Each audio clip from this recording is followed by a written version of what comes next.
before you watch Matthew Miller's daily press briefing on Gaza and the Middle East, which I am going to play shortly, let me highlight a few things that you must bear in mind. Seriously, this administration has zero shame left now. Either it thinks that it can get away by insulting people's intellect, or it simply doesn't care about what people around the world think of US culpability in Israeli war crimes. So what were the key utterances by Miller, replete with glaring contradictions? And not a single reporter could muster courage to highlight these contradictions, hypocrisy, doublespeak, whatever you call it. Where he felt uncomfortable and cornered, he said, Israel is a sovereign country and America doesn't interfere with its decision, just like it doesn't dictate to other partner countries. No one told him that America doesn't proclaim ironclad support for other partner countries and sends billions of dollars worth of weapons to kill innocent civilians. By the way, at one point he said that Israel alone was responsible for its actions, good or bad. But then no one told him that he was lying. If Israel was responsible for its action or miscalculation, why is the US losing sleep over Iran punishing Israel for breaching its territorial integrity by assassinating Ismail Haniyeh? What's American troops doing in the Middle East? Aren't they there to protect Israel so that the rogue settler colony doesn't have to face consequences for its terrorism? What more, he said that Israel had legitimate right to target people who it occupies in the West Bank. Really? Imagine if Britishers were allowed to legitimately kill Indians under their occupation, or white South Africans were allowed to legitimately kill black population under their occupation. How has he become the spokesperson for the State Department? That's $1 million question. Oh yeah, he also said that Israel banning the Secretary General of the United Nations was just not productive for Israel's standing globally. That's it. No outrage, no condemnation for such an outrageous announcement by the Israeli foreign minister. Imagine if this was announced by someone in Iran or Hezbollah or Houthis. That's the doublespeak, that's the hypocrisy, that's the double standard I'm talking about. Anyway, I'll let you watch this press briefing. There are many other contradictions in his utterances.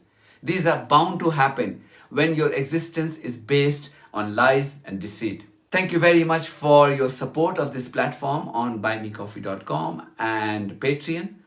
If you too think that this platform is worth supporting, then you too should consider becoming part of it. In the meantime, if you haven't subscribed to my channel, please do so, because that's one of the many ways you can support independent journalism. God bless you all. All right. Good afternoon, everyone. Just a brief announcement before we get started. Thank you. This morning, in advance of the President's call with the G7 leaders, the Secretary convened a call of the foreign ministers from France, Germany, Italy, and the United Kingdom. On that call, he discussed with them working together to coordinate a response to Iran's attack on Israel. Further discussed how to coordinate diplomatic efforts moving forward to ensure stability in the Middle East. The Secretary then joined the President's call with the G7. I'm sure you saw the readout that the White House issued a short time ago, where they made clear that the G7 condemns Iran's attack on Israel and is working together on a response, including new sanctions. With that, Matt. I'll be Matt today. Really? Go ahead. So Biden said he does not support an attack on Iran's nuclear sites. Is that a red line for the U.S., and are there any others? What's your message to Israel on how this response should look? So the president made very clear what we do not support. I think beyond that, we will continue to discuss with Israel what the shape of their response will be. I'm not going to air all of those discussions privately, but we have made very clear that this was an unprecedented escalation by Iran. Israel has a right to respond to it, and we'll discuss that response with them. Are the Israelis listening to you? Like, do you have any indications that Israel is even inclined to listen to the U.S. after having made operational decisions on its own that led to success? Look, they're a sovereign country. They do make their own decisions. We talk with them at a number of different levels about what we believe is in their interest, what we believe is in the interest of the region. We'll continue to do that, but ultimately it's up for them, as it is for any sovereign country, to make their own decisions. Are they receptive to what you've been telling them in these conversations, though? Do you have any indication that they're going to listen or coordinate with you on what the next steps are? I think it's appropriate at this point that we keep those conversations private. Okay. And then just on Gaza ceasefire prospects, has there been any progress on that since the attack on Hezbollah communications equipment? Are there any meetings taking place? Is there a path forward for that at this point, or has that been overtaken by Israel Hezbollah? It's not that it's been overtaken by the conflict between Israel and Hezbollah. It's that Hamas has, again, refused to engage. I went through some of this yesterday, and I'm happy to go through it again. This really predates the events of the past week, 10 days, where we've seen Israel launching attacks on increased attacks on Hezbollah. It goes back several weeks where we were at this point where we were trying to get together a next proposal that we, along with the other mediators, Egypt and Qatar, would present to the two parties. And in preparing for that step, we're doing various soundings of what might be agreeable, trying to play the role of a mediator and come up with a response that would get to yes on both sides. And Hamas has refused to engage. So it's not from a lack of interest on our part, it's not from a lack of focus on our part, but when you're trying to put together a deal, you have to have the parties themselves engage. And over the last few weeks, Hamas has been unwilling, for whatever reason, to engage. So, go ahead. You seated your right, yeah. Well, I was late. I'm sorry. I was on the phone. Just to bounce off Gaza, Israel is still, they don't have as many troops in Gaza at the moment, given their movement of a lot of troops up north. They are still doing operations in Gaza. Can you give us any kind of update on what their next steps are in Gaza in terms of like any kind of transition phase? Is there anything that they, like, in terms of what their plan is, if there are no communications with Hamas? I know that a lot of this is under wraps, but any kind of how the U.S. is pivoting? I think they should speak for what their next plans are. Obviously, we have been clear about what we believe the post-conflict period should look like in Gaza, but when it comes to what Israel's plans are, it's something that they should speak to. Okay, and on Lebanon, you mentioned yesterday the number of Americans who have registered with the U.S. Embassy to get information in case they should want to leave. Do you have an update on numbers and any update on any U.S. assistance for helping those Americans to leave? Yeah, so there are now around 7,000 people who have contacted us. Not all of those are looking for assistance to leave, but we ask people to register with us for more information, and then we provide them information. Some of those, I presume, will eventually look to depart Lebanon, and some of them will want to stay, but their plans may change over time. Their interests may change over time. That's the number of people who have registered with us. In terms of the U.S. helping people leave the country. For the past several days, we have been working, or past really going back to September 28th, we have been working to make seats available or to find seats available on existing commercial flights. We have been able to identify over 800 seats over that time. A number of them have been used by American citizens. Not in all cases have they been filled. And then today we were able to organize a flight from Beirut to Istanbul to allow other American citizens to leave. It's been a priority for us to enhance the capacity of flights in and out of the region, so we've contracted with additional carriers to facilitate the transport of American citizens. There was a flight that left a couple of hours ago from Beirut, had a capacity of 300, had somewhere a little over 100 American citizens and their family members who departed on it. Okay, thank you. And just one final question. There's been reports of an American citizen killed in Lebanon. Can you give us any? We have seen those reports. It's our understanding that it was a legal permanent resident, not an American citizen. But we obviously offer our sincerest condolences to the family on their loss. Sorry, just on the flight. Yeah. Flights, excuse me, from Lebanon, from Beirut. There was just one flight today? Just one flight today. And I should add... To Istanbul. Let me just add for context. We do hope to organize additional flights in the coming days, depending on demand. If there is demand for those flights, we hope to organize additional flights. I won't be able to announce them in advance because oftentimes you understand, of course, how difficult the situation is, and times that we'll hope to have flights and won't be able to get them in or out for whatever reason. But I will be able to, after they have occurred, come here and talk about it. Okay, and then you said since September 28th, you managed to secure about 800 seats on existing flights, not contracted correct, flights, but existing flights, right? But you don't have any idea how many people actually took advantage of those seats? I don't. I can try to follow up after the briefing and see if we can And get the exact number. those are all those 800, so 100 seats that you had secured were on Middle East Airlines? Correct. It's the only commercial carrier currently flying out of Beirut. Okay, and are there plans for more of these contract flights? We are going to look to organize them in the coming days. We're going to keep trying to do both lines of effort. Identify seats on existing commercial flights, and then to the extent there is demand, and we do expect there will be demand at least for the next several days, and then we'll monitor as we go forward. We do expect to organize additional flights out of Beirut. Okay, and then when you mentioned earlier about the Secretary's call this morning with the Quint, I believe it was. Correct. I'm sorry, I missed that. Yep. You also said that you guys are still in touch at a variety of levels with the Israeli government. In terms of the Secretary's conversations, when was the last time he spoke to either his counterpart or Ron Dermer, or anyone? Was it last week? Yesterday. In New York? Yesterday. Yesterday. Yesterday. Okay. So, and what was the result of that? So the Secretary, along with other members of the administration, had a number of phone calls with the Israeli government yesterday. Obviously, the Secretary was joined the President virtually from here during the attack to monitor the attack, and then participated in a number of calls with senior Israeli government officials. We are talking with them about their response and what their response will look like. Those conversations are ongoing, and I think I'll leave it at that. Okay, so that last contact was when they were all in the Situation Room, when we all could see on TV the Iranian missiles coming in. It was after that. So on the margins of that, I'll leave it at that. Yeah. Okay, but so far today, you're not aware of any. No, not as of this point, which isn't to say that we won't have any. And I should make clear that sometimes we read these calls out, and oftentimes we don't. All right, and then just back to, because I realized I forgot to ask this.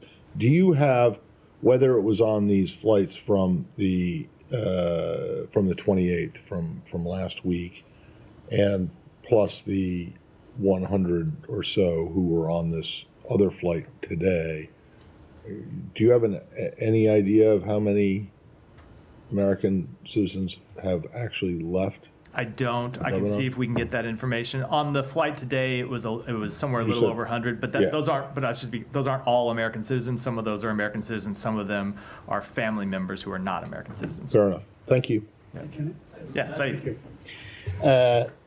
Political reports that the U.S. officials quietly supported escalation in Lebanon, including apparently the assassination of Hezbollah chief Nasrallah. Could you comment on that? So we were not aware of that attack, that incident, before it happened. Mm-hmm. So we could not possibly quietly support something of which we were not aware. Now, to be clear, we support bringing Hassan Nasrallah to justice. That is true. Yeah. We made clear that he's a brutal terrorist with the blood of Americans, the blood of Israelis, the blood of Lebanese, Syrians on his hands. So we do support, but in advance, we weren't aware of that. So it's possible to support something that you didn't know was happening. Okay, so you were not aware of the logistics, but you are supportive of the action. Well, I don't know what you mean by logistics. Okay, we were not aware before it happened. Time and place and method. Those are the logistics. Okay, but let me just ask you a follow-up to a question that I asked yesterday that relates to what you're saying. I mean, Matt, I was in this room in March 2004 when Israel assassinated Sheikh Yassin. 2 months later, when they assassinated Rantisi. Probably around this town when they assassinated Busawi. I mean, there's a record of assassinations, and that has not gotten Israel anywhere. What we see that Hamas has gotten much stronger. Hezbollah has gotten a lot stronger. It seems that they are doing everything except looking at the cause of the problem, which is the occupation, a military occupation of a people that it's been overdue for them to be free from the yoke of occupation. Do you agree with that? So I spoke to this in response to I a understand, nearly but- identical question from you yesterday, and Right. I will make clear, look, obviously there is a long history of conflict in this region, and we will continue to make clear that Israel has the right and the responsibility to defend itself from terrorism. It is the same right that every country has, and every country, if it had a terrorist just across the border, a terrorist organization just across from its borders attacking it, would take action to defend itself. I don't think that is a innovative or should be even a controversial statement. But we also are very clear that we believe the long-term way to ensure stability in the region, and really the short-term way too, is the establishment of an independent Palestinian state. We made quite clear. That's been the position of the United States for some time, and is the position of this administration. Okay, so you agree then that Israel has an obligation to end this occupation. It's time to end this occupation and allow people to have their own freedoms, their own level of integrity, measure of integrity that, like the president. We absolutely do want to see the establishment of an independent Palestinian state where Palestinians can choose their own future. Now, while that obviously requires some very important steps by Israel, and it requires a change of direction from the government of Israel, there are steps that would require the Palestinians to take as well. Okay, one last question. Senator Graham, and apparently there's been much talk about this, is saying that we should take out Iran's oil facilities and so on. Is that a good idea? Would that, create, total chaos and maybe similar retaliatory for something that is really a major U.S. interest? So we are discussing with Israel the scope and nature of their response, and I think I'll leave those discussions private. Yeah, go ahead. Come to you next, Tom. Go ahead. I'll just kind of work my way left to right. Is the U.S. response to the attacks yesterday by Iran limited to sanctions? And if so, what sanctions are there left to levy against Iran at this point? So we can always look to identify new ways to impose sanctions on Iran or to increase enforcement of our existing sanctions. Those are the measures that we're looking at right now. You saw it in the president's statement. That's what he made clear we, along with the G7, are considering. When we see Iran take new actions, we work with our partners to identify new ways to respond to that. And I think I should make clear, and this is clear, I think, from the statement the president put out, it's not just a question of U.S. sanctions, it is a question of other entities, some of which don't have as strong a sanctions regime as the U.S. has imposed, taking their own measures as well. Yeah. Just briefly first, Israel Katz's statement this morning that Antonio Guterres would be banned from entering Israel. Do you have any response to that? I don't find we don't find that step to be productive in any way. I wanted to ask you, we're getting on to a year now from October the 7th. When you reflect on a year of US diplomacy when it comes to Israel and Gaza, how do you characterize what you have and haven't accomplished in that time? So there have been a number of things. If you go back and look at the statements that the Secretary made and that others in the administration made in the immediate aftermath of October 7th, there were a number of lines of effort and strategic goals that we identified. One of them is to ensure that Israel has the ability to defend itself against terrorism. And we have worked hard to establish that right and to support Israel in defending itself against terrorism. Another is to ensure that humanitarian access makes it to citizens in Gaza who needed it. And now, of course, that applies to people in Lebanon as well. But we've made clear we want to see humanitarian access get into Gaza. And while that, of course, has been a very difficult process and with lots of hurdles and obstacles, I think it's through the intervention and the involvement and the hard work of the United States that we've been able to get humanitarian assistance into those in Gaza, which is not to say that this is whenever I talk about this, I never want to make it sound like it is a game over, mission accomplished. It is very much not. It's an ongoing process. We were constantly having to break through new hurdles and find additional ways to get humanitarian assistance in. The other, one of the overarching goals that we identified is try to keep the conflict from spreading and really turning into an all-out regional war. And we have faced a number of days in the nearly year since October 7th where that goal seemed incredibly difficult, and the situation was incredibly fraught. And through a combination of diplomacy and deterrence, we have been able to calm tensions when they've been threatening to spiral out of control, and prevent the outbreak of an all-out regional war. And now, obviously, is one of those times where we're, again, at a very fraught moment, and we're going to continue to pursue diplomacy and deterrence to try and prevent escalation into that full conflagration. I mean, you're very well aware of the very loud criticism there has been, particularly over humanitarian aid and on the failure to reach a ceasefire and hostage release deal. But I mean, on that final point about regional war, it feels much closer now than it has been. I mean, do you see this process and your diplomacy over the last year as a success? So I will say, with respect to the question about all-out regional war, I was getting those same kinds of questions in April when it looked like we might be very close to a direct war between Israel and Iran. And I made clear at the time, and others in the administration made clear at the time, that while we never make any predictions about what the future is going to hold, we were going to spend all of our time working through diplomacy, through deterrence, through the relationships that we have built with our partners in the region to try and prevent an outbreak of that full regional conflict. And we were successful then, and we're continuing to pursue that today. It's not to say that tensions aren't high. Obviously, this is a region where tensions have been high going back decades. It's not something that started on October 7th. It's not something that, that started at the beginning of this administration. So I will let others pass judgment on the success of our efforts. I will say that from our standpoint, we will continue to work to try to advance those goals. And I would also say, when it comes to getting humanitarian assistance into Gaza, yes, of course, the results have not been sufficient. The outcomes have not been sufficient. There are things that we're trying to improve all the time.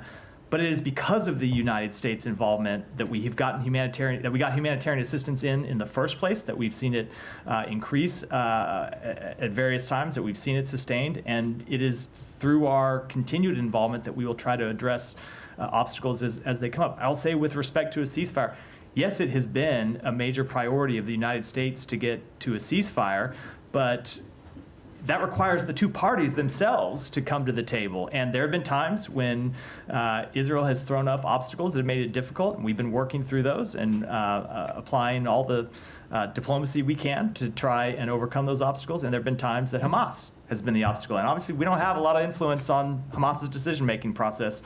There are others that do, Iran chiefly, and it's I would hope that others in the region would step up to the plate as well. Obviously, that's not what we've seen them do. And finally, I just wanted to put to you, Ronald Reagan's diary entry for August the 12th, 1982 describes how he phoned Prime Minister Begin of Israel and told him to stop bombing Beirut, or the US-Israel relationship would be endangered. I mean, to the accusation that you have simply not used leverage to get what you want, what do you say to that? And bearing in mind some precedents like that. So there have been a number of times over the course of this conflict where direct U.S. intervention with the government of Israel has led them to take steps that they were not previously doing, to take steps when it comes to humanitarian access, to take steps with regards to the shape of their military operations. I'm not going to speak to all those publicly. Some of them have been reported over time.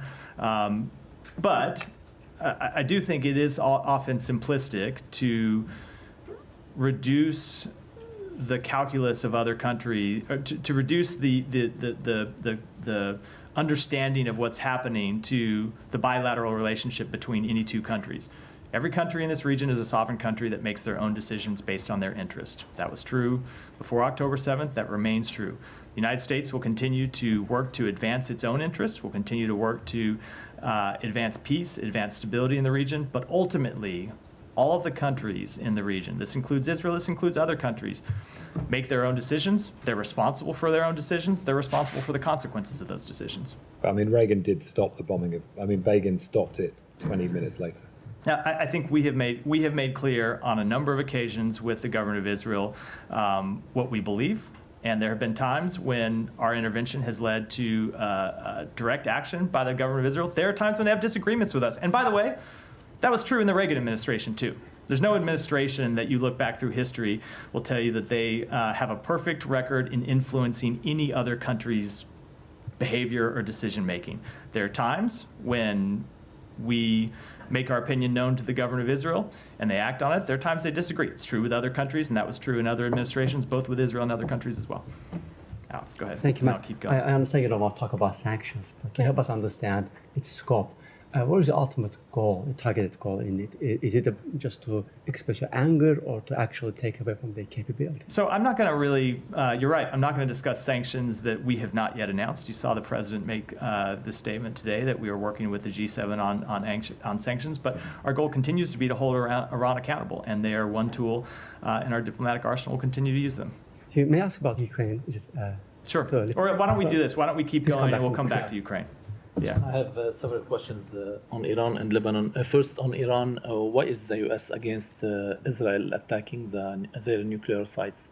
So we have made clear for some time that we do not want to see a full-blown regional escalation. Israel has a right to respond to what happened yesterday. It was an unprecedented action by Iran to launch nearly 200 ballistic missiles at Israel, a state-on-state attack, the likes of which we haven't seen directed against Israel from Iran. And so Israel, of course, has a response. And we are going to continue to discuss with them what that response might look like. But we don't want to see any action that would lead to a full-blown regional war. And on Lebanon, are you talking to Israel to keep the airport open and not bombing it? So I'm not going to talk about any specific site, but we have made clear to Israel that we do not want to see civilian infrastructure targeted. We don't want to see, obviously, civilian sites targeted. The airport is playing a crucial function in helping get American citizens out of Lebanon, as well as citizens of other countries who want to be able to leave, and we think it's important that the airport stay open for those purposes. And did you understand from them the scope of their military operations in Lebanon and their goals there?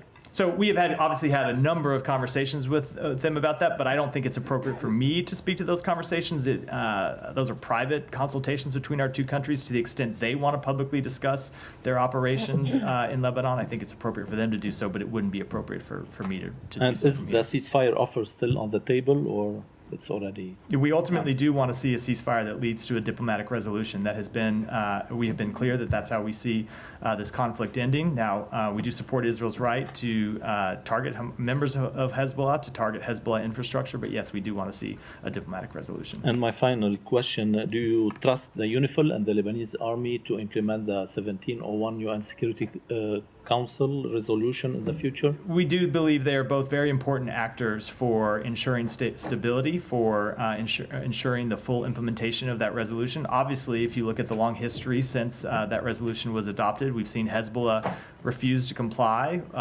with its obligations. And so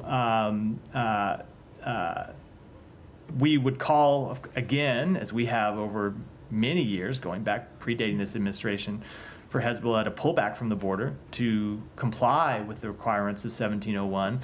And UNIFIL and the Lebanese Armed Forces play a very important role in ultimately implementing that resolution. I would just say, the only thing I would say is that we are in the middle of a dynamic situation right now. Obviously, for some years, you've seen this difficult situation where the LAF and UNIFIL were not fully able to enforce that resolution because of the presence of Hezbollah forces who just refused to fulfill their obligations.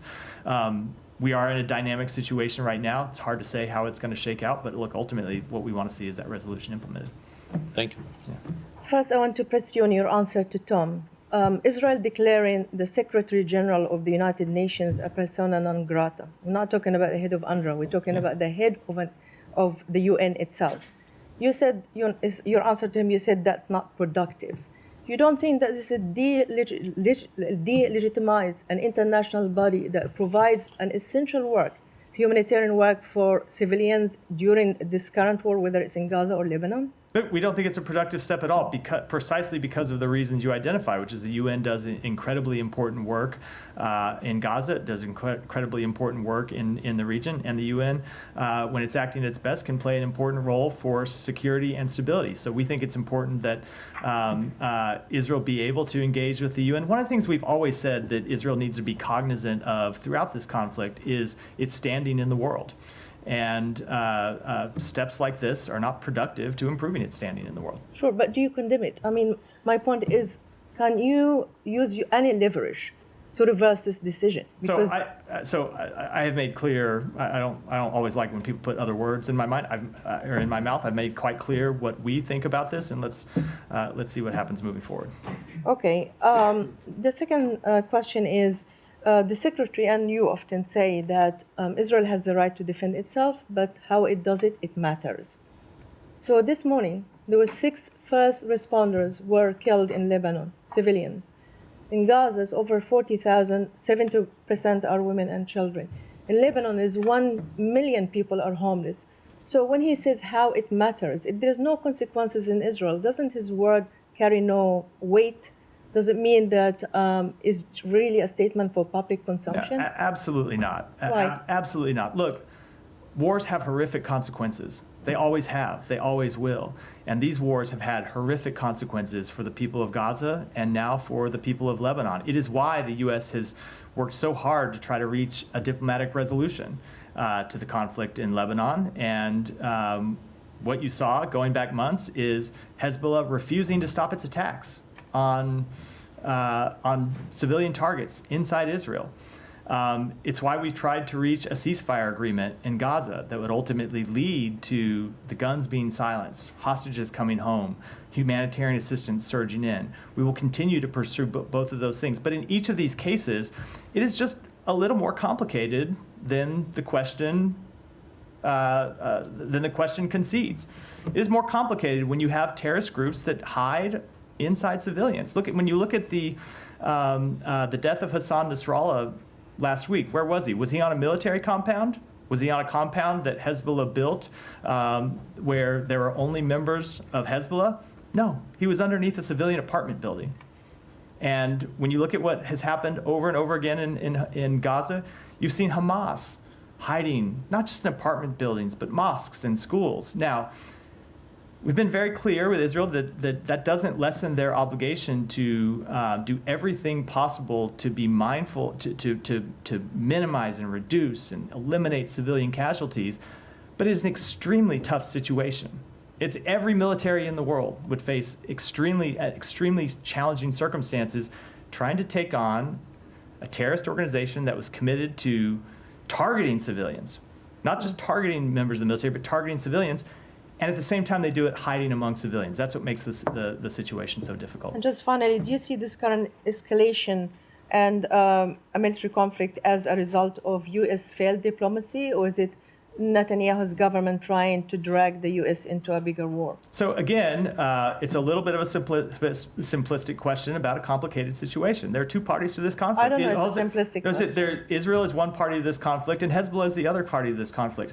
When you look at the conflict in the north, it's a conflict that Hezbollah started on October 8th, that they could have ended any day since then. It's not a conflict that Israel starts, it's a conflict that Hezbollah started that they could have stopped by stopping firing rockets.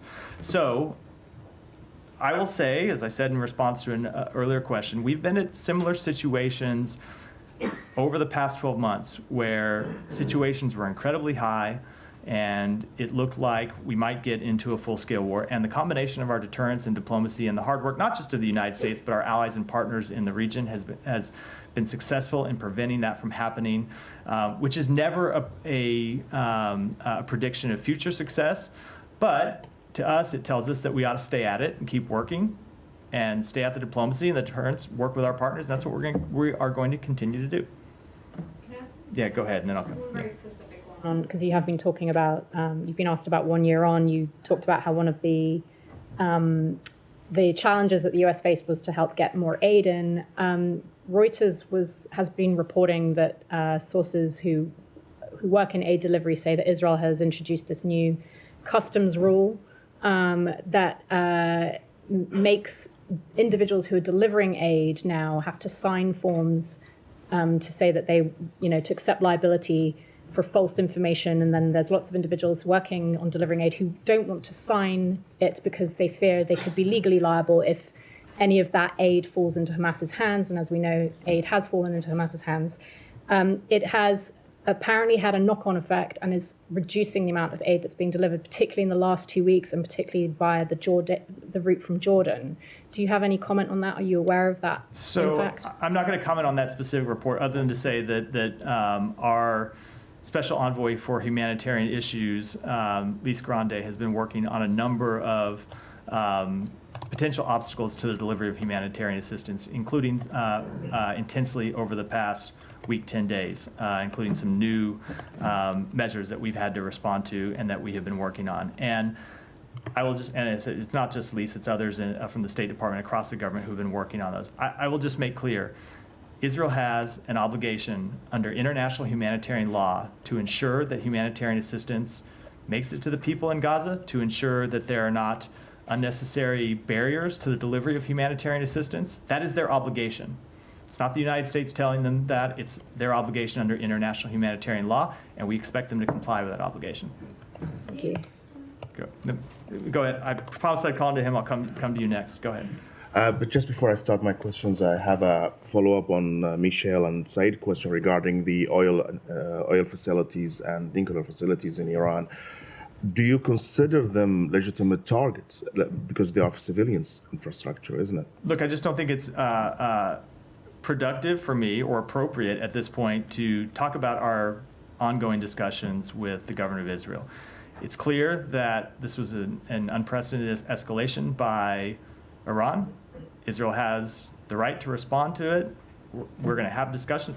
We're having discussions about what that response will look like. And at this point, I don't think I should talk about those. I mean, the reason why we ask about it, because it's not just Senator Graham who mentioned that. Reports in Israel saying that the retaliation will be in a couple of days and it will target oil facilities. Look, we're obviously not responsible for the comments of members of Congress. It's an independent branch, and they say all sorts. Various members say all sorts of things, and I'm certainly not going to speak to reports, anonymous reports that may or may not be accurate. We are having conversations with them about the nature of their response, and I really think it is most productive for a variety of interests that we keep those conversations private. All right, I want to talk about the ground incursion, the Israeli ground incursion in Lebanon. When it started, or hours before it started, it was reported that it was an understanding between the United States and Israel to keep it limited and targeted toward positions of Hezbollah in the south. But now, after 48 hours, the IDF has taken casualties. Missiles from Hezbollah still flying over to inside Israel.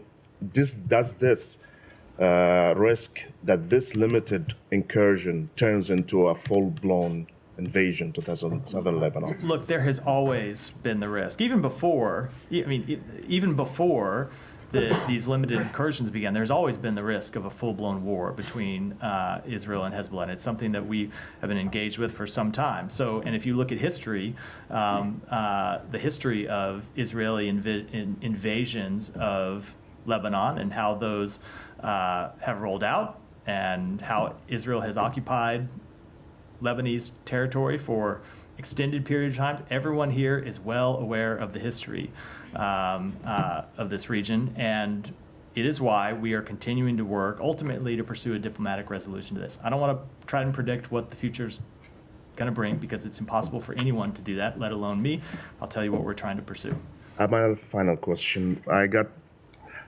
I received a text yesterday from a friend of mine from the other part of the world. She was in shock that for her it seems that the United States is so weak and helpless in influencing Netanyahu. I know that I asked similar question about it yesterday, and your answer was that they are sovereign, they take their own decisions, but you are involved in that area militarily as well. You defend them, you shot down missiles that directed at them, but you don't seem to influence them even to your interest. And a lot of people in the area and the region there lost faith, and there are a lot of talks about that you're not actually trying to, you're just complicit, and all that you talk about de-escalation and a humanitarian situation and all that is just a smoke to allow Israel and enable it to do whatever it wants. Well, I obviously don't agree. And I will say, when it comes to the answer that I gave about them being a sovereign country, it's not my answer. It's reality. It's a fact. Israel's a sovereign country. Every other country in the region is a sovereign country. There is no country in the world that the U.S. dictates to how they conduct their security policy, how they conduct their foreign policy. We present what we believe are in the best interests of the United States, what we believe at times are in Israel's interests, what we believe are in the interests of other countries in the region. But as I said, ultimately Israel has to make its own decisions, and they have to bear the consequences of those decisions for good and for bad. And there have been a number of decisions they have taken we have agreed with. There have been a number of decisions they have taken that we disagree with. And we have very clear conversations about them, but it's just not that simple that any country in the world, I shouldn't say any country, but the countries in the world take their direction from other countries. We don't have that type of relationship with Israel. We don't have it with other countries. We don't expect any country in the world to do exactly what the United States thinks is in their best interest. All we can do is make clear what we think is the right path forward, and what we think are the risks, and there are real risks of pursuing alternative paths. It's independent sovereign countries get to make their own choices, and as I said, they have to live with the consequences of them. Yeah, go ahead. Just wanted to follow up on some of the questions on the humanitarian situation in Gaza. Do you believe that Israel is doing everything it can to allow sufficient aid into Gaza? I think we have seen for some time various obstacles to the delivery of humanitarian assistance. Sometimes those have been bureaucratic obstacles where one arm of the Israeli government or of the security services isn't talking to another arm. And we've tried to work through those. At times we've seen security hurdles that we don't agree with. So provisions that Israel puts in place that are supposedly to improve security inside Gaza that we actually don't think will have that effect, and that we think are counterproductive. And we engaged with them to try and get those measures reversed, or in some cases modified. Sometimes Israel has very real concerns about smuggling, or they have concerns about diversion, and we work with them to try to make sure those concerns are addressed, but in a way that doesn't keep humanitarian assistance from coming out. And do you have any update on the number of trucks entering Gaza and Israel? I don't. I know the UN makes that number available every day. I don't have it at my fingertips here. Yeah. Thank you, Matt. Since the killing of Hassan Nasrallah, the mood in Iraq is the mood of anger and mourning. So soon after the attack yesterday, the Iraqi resistance group, they issued a statement and said, if the U.S. get involved into this conflict, so all American facilities and interests in the region will be a target for us. And how do you view this, and what response do you have for this resistance group in Iraq? So we have made very clear a couple things. Number one, that no entity in the region should use this moment to target American interests, and that we will defend American interests and American personnel in the region. And have also made clear that the forces that are in Iraq are there at the invitation of the government of Iraq, and it is the government of Iraq that must bear the first line of responsibility in holding any entity that seeks to target U.S. forces accountable for those actions. And some Iranian-backed elements in Iraq get involved into this conflict. They joined the Houthis and the Hezbollah in attacking Israel. So there's a big fear in Iraq and in the region that Iraq might be the next destination of this conflict. Do you have the same fear, and what will the U.S. do in preventing the expansion of this conflict into Iraq? Well, so we are going to continue to pursue diplomacy and deterrence to try and keep it from expanding. But I would say we, of course, have been concerned for some time about the various proxy groups that Iran funds, arms, and controls throughout the region. That includes in Iraq. The Iranian proxy groups inside Iraq that play a major destabilizing force inside that country. And so we will continue to defend our interests there, and we will continue to work to try to lower tensions. But of course, we're concerned about the role that proxy groups play inside Iraq. So, two really brief things. Yeah. I remember Camilla's question about an American being killed was that in the West Bank or in Lebanon? In Lebanon. Okay, and it's an LPR. It's an LPR, legal. Not an American citizen. That's the only one that you're aware of, right? Correct. Okay, and then secondly, just on the whole PNG and Guterres thing. You said that you didn't think this was helpful in any way. Well, why? Are you aware that the Secretary General wanted to visit Israel? Yeah, Do you know when the last time a Secretary General visited Israel? So I am not aware of any upcoming travel by the Secretary General to Israel, but in any event, even aside from the question of travel, it's just not, I think, a productive step for Israel what about to be the engaging Russians in that kind of banning activity. people like you from ever entering? Is that not productive? I mean, you have no intention to go there. Was there? So I can imagine that you would say, well, this is pointless. Oh, too bad. I'm not going to be able to go to Sochi on my next vacation. But obviously, this is a little bit different. Yeah. Do you think that this decision by the Israeli foreign minister is going to make any difference in, negative difference in the diplomacy that's going on? Probably not. Probably not. Probably not. So then why? Then I don't understand why. Why do you even care? Because one of the things that we have made clear for some time is that Israel has to think about a number of things as it handles its relations with the world, as it handles these conflicts. One, of course, is its security situation. Another really important one is its standing in the world. And steps like these just aren't productive and not helpful to improving Israel's standing in the world. Okay. You might recall that in 1973, a former UN Secretary General named Kurt Waldheim did visit Israel. And you remember what his history was, right? So I do remember his history. I can't say I recall that specific incident. I wasn't alive yet. Well, Didn't miss it by a well, lot. he did, but the Israelis let him in and whatever. Yeah, So, yeah. Okay.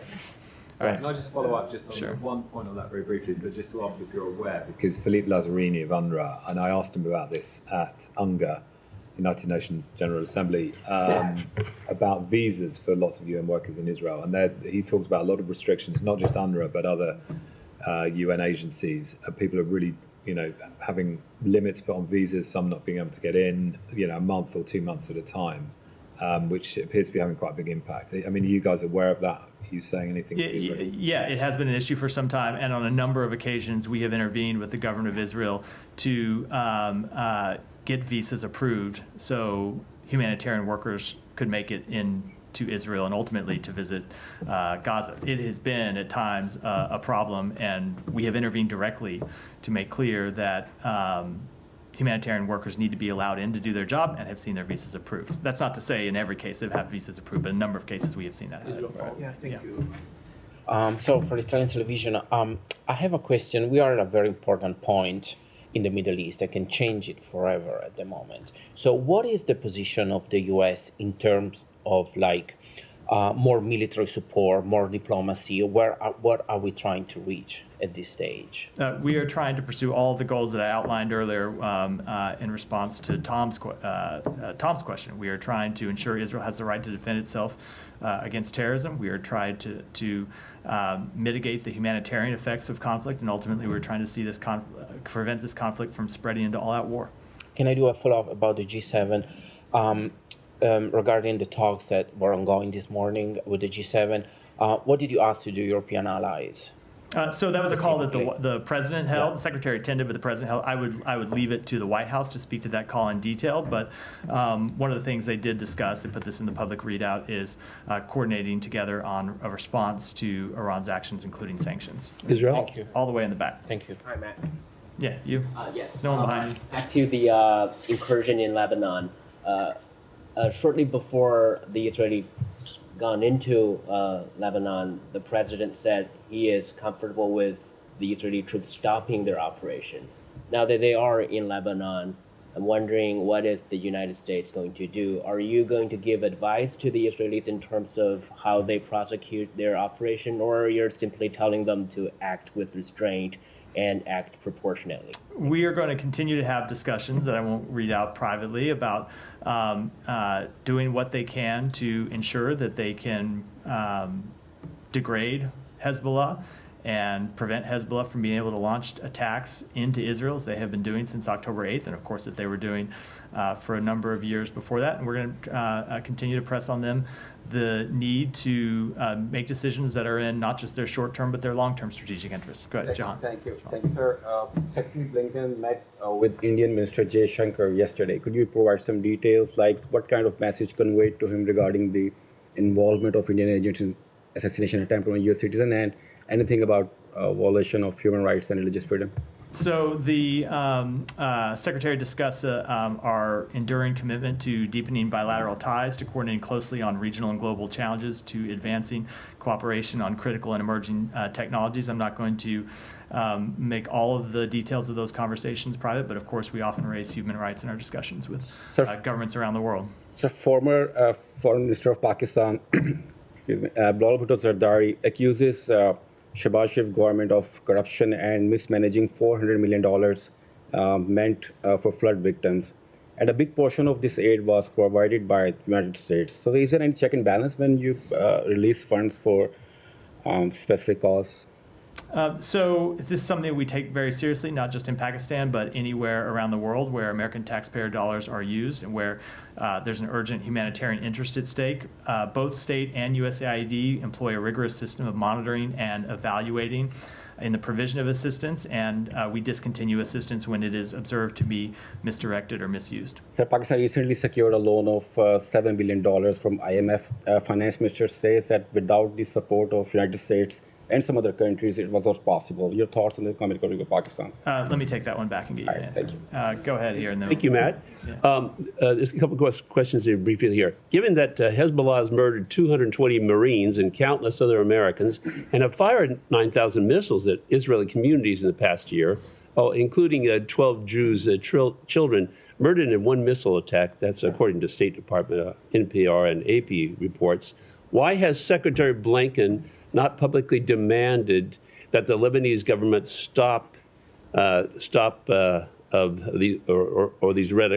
eradicate Hezbollah? And why does Secretary Blinken not demand that the UN Security Council Resolution 1701 be enforced by Lebanon's government to push Hezbollah north of the Litani River? And a follow-up question. So we have made clear, and he has made clear in a number of times, including on Friday when he spoke to this question extensively in a press conference in New York, that we do want to see the full implementation of UN Security Council Resolution 1701. I would just say the first question, I think, is a little simple and maybe leaves out the very rough history of civil wars inside Lebanon that I don't think anyone wants to see repeated. But of course, we don't see any role for Hezbollah in the governance of Lebanon. We don't want to see Hezbollah continue to be able to maintain arms outside of. So we do continue to support efforts to degrade Hezbollah's capability. They're a terrorist organization with the blood of American citizens on their hands, and we want to see 1701 implemented. Okay, since the Palestinian Authority, which has a U.S.-trained police force, paramilitary force, has done nothing to stop Hamas and Palestinian Islamic Jihad in Judea and Samaria, why is the State Department continuing to funnel millions of American dollars to Abbas? Yeah. What? You mean in the West Bank? Okay. The Palestinian Authority is referred to the West Bank? Yeah. Which is, they have a U.S.-trained police force, paramilitary force. So why is the U.S. Department did nothing to stop Hamas and Palestinian Islamic Jihad in Judea and Samaria? Why specifically does the State Department continue to fund millions of American dollars to Abbas and the Palestinian Authority? So we have made clear that Israel has the right to conduct legitimate counterterrorism operations in the West Bank. But when it comes to the Palestinian Authority, ultimately the role that we have seen the Palestinian Authority play in the West Bank is a role of providing stability. And if you look at the security situation that Israel has faced with challenges in Gaza, with challenges on its northern border, the last thing that is in Israel's security interest is further instability in the West Bank, which is why on a number of occasions we have made clear to Israel that they should not take actions to undermine the Palestinian Authority, and in fact should take actions to strengthen and bolster the Palestinian Authority, because it's key to Israel's security interest to do so.